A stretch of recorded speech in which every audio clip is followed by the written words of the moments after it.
91.7 FM. That exciting radio for all of us. So we bring you amazing music and blend it with quality talk all of the time. My name is Femi Olanipekun. Thank you so much for joining us again on this day's edition of a Frank Talk, where we look at issues in the polity, trending issues within the polity as it affects you and I, issues surrounding policies of government and the politics also, the policies as mapped out by policymakers and technocrats, and the politics as played out by our political leaders and our politicians.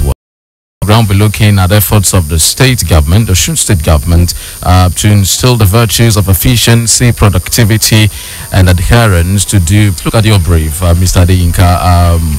It's about public service, productivity, efficiency, and due process. You just came into office. Tell me what you met on ground. Well, what we met on ground is the normal thing that we see across the public service in Nigeria, and in the strategy and style of Ogbeni Rauf Aregbesola, he desires to take the public service of Osun State to another level and make it a distinguishing factor in the polity of Nigeria. Of course, you would also understand very well that the state of Osun is pretty much a public service state, particularly Osogbo. So what we're trying to do now is to ensure that we take the public service of Osun to another level, make it more productive, make it more efficient, and make people to comply with due process. Pretty much we understand that we have the strength in the number, particularly the number of the public officers that we have in this state, and we feel that notching up the productivity level of the public service by a certain percentage can actually be to the good of the state. We also recognize the fact that a society cannot develop beyond the level of quality of the public service. So for that reason, the government of the state of Osun is desirous in taking the public service, turning it around, making it one of high productivity and efficiency, and also ensuring that through that process, we're able to reduce the cost of governance. All right. Well, Bishop Adeoye, tell me, what the administration has been in place for 6 years. Tell me, how would you rate the government in terms of its productivity, in terms of efficiency, and in terms of due process? Well, thank you very much, Femi.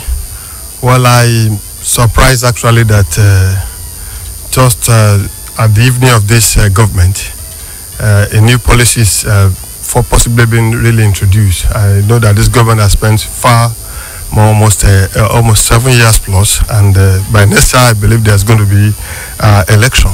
Well, if you want me to score this administration when it comes to productivity and some other things, what we have on ground may not have justified for me to give this government a pass mark. Because when you look at situation on ground, thank God that the SA is just talking to us about that this state is a state of civil service. How I wish you take a look, or possibly a trip to the state secretariat itself and see the situation you find. Either that situation alone is enough to tell you that the civil service itself is actually is really moving forward. To me, this government has not scored any pass mark at all, and I have a lot of reason to say that. If the government is coming out now to talk about productivity productivity, efficiency of workers, there are some things that need to be commiserated. You have to commiserate some things with it, because the workers or the civil service that you are not paying well, the workers and the civil service that you are not taking care of, the workers and the civil service, the workers that you don't promote. The due promotion is not given to them, due salaries or wages is not given to them. All other things that civil servants should enjoy, they are not there. How do you expect such a human being, because you are talking of human being here, how then do you expect such human being to perform to a maximum level I think it will be very, very, very difficult. So, well, let's look at it. The point Bishop Badi is raising here is how do you get the best out of public servants that are not well motivated? How do you get the best? How do you get productivity? How do you take, the best of efficiency from the civil service that is not well motivated in terms of their... Well, thank you very much. Yes, motivation is one key issue, but I believe that self-motivation is the best motivation you can ever derive for human beings. The situation in the state of Osun is not different from the situation you see all across Nigeria, except of course maybe Lagos State and to some extent the federal. So we recognize the challenges, and there are also constraints that we also must acknowledge. The constraint of funding is is a high hurdle that most states will have to overcome. We recognize also the fact that yes, the modulated salary may not be the best that any particular public service officer may wish for, but of course that modulated salary came as a child of necessity. If you look at how businesses are operated, your revenue must be commensurate with your cost. And in the event that your cost is shooting high, the next thing for you to do is to downsize your personnel to the level of your revenue. But in the kind-hearted nature of Mr. Governor Ogbeni Rave Aregbesola, the option of downsizing is not even in his lexicon at all. It's not in his dictionary. So there's a meet point which he had to meet the public officers and say, well, we have challenges, we have constraints. Let's go through this modulated salary option, which was agreed with the labor union. And I think it's a very creative way of addressing the pertinent challenges that we have in the state. Yes, the bishop also mentioned that this is the evening of the administration. We acknowledge that, but government is also a continuum. We believe that whatever we do now, whoever takes over from Ogbeni will be able to build on that. The most important thing is for us to lay a foundation that the person can build on, because the problems of the public side are not going to be wished away. Anybody that comes on now will still have to contend with that particular challenge. When you talk about the situation of the civil service, particularly the secretariat, when I came in, having gone round, I found one of the best infrastructure for public service anywhere in Nigeria in terms of the campus nature of secretariat in Abere. It's a world-class one, very conducive for work, very conducive for motivation also, but the structure alone does not determine what happens within the public service. But we have human beings there also who are of quality. But of course there are challenges within the state that everybody is trying to grapple with, which has also led to the call for restructuring and whatever buzzword you are hearing out there. So for now, it's never too start a good process. We have come in, we have realized that there's need for us to enhance productivity, there's need for us to enhance efficiency, and there's need for us to instill due process. That is coming in now is even a good thing, so that whoever is coming on board has a very solid platform to ride on towards the further development of the state. The summary of what I've said now is, yes, we understand the challenges, but of course we're trying to solve those problems as humanly possible.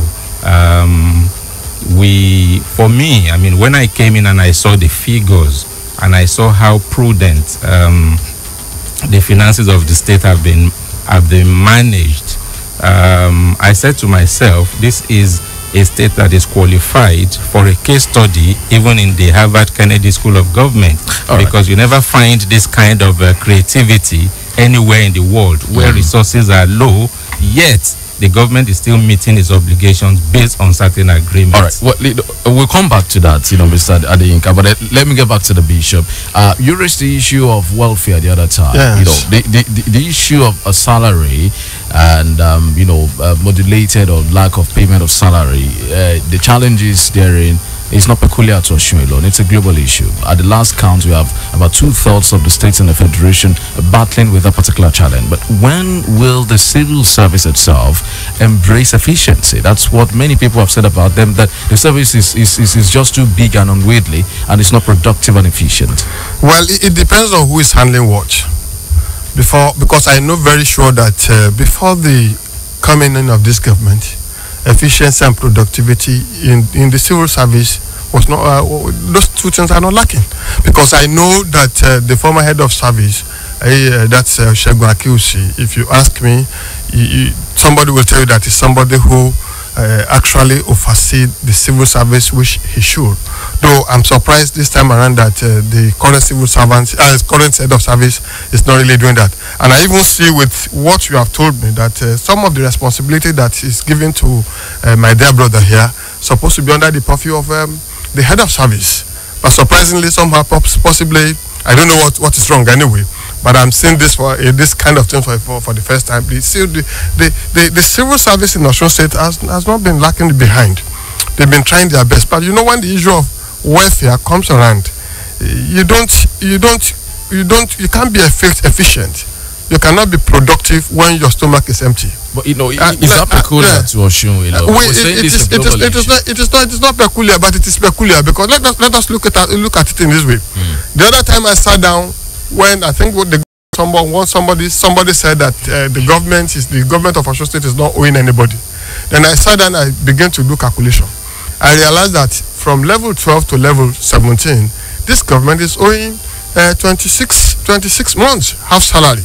In essence, that is 13 months when you put all these things together and some other things. So where I'm going in essence is that is peculiar to this state or it's not peculiar to this state. I'm saying very clearly that you cannot run around, make people to be efficient and make them to be productive when you are working on empty stomach. But you agree that the civil service needs to be restructured to make it more efficient? Well, I don't know the kind of restructuring you are talking about. Either you downsize or whatever thing, I don't know. Okay, but what I know is that for now, I don't even think it's really necessary, because even when this government came on board about 6 years ago, I don't know how many workers, how many civil servants this government has employed. And I know that many of them retired.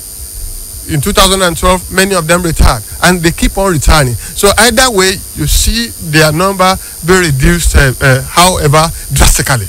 But in this case, when you talk of restructuring, I don't know what you are going to restructure. Although what is important is that people who are put in the position or in an office should be able to do their job as it should. If they are not doing that, of course, that is unfortunate.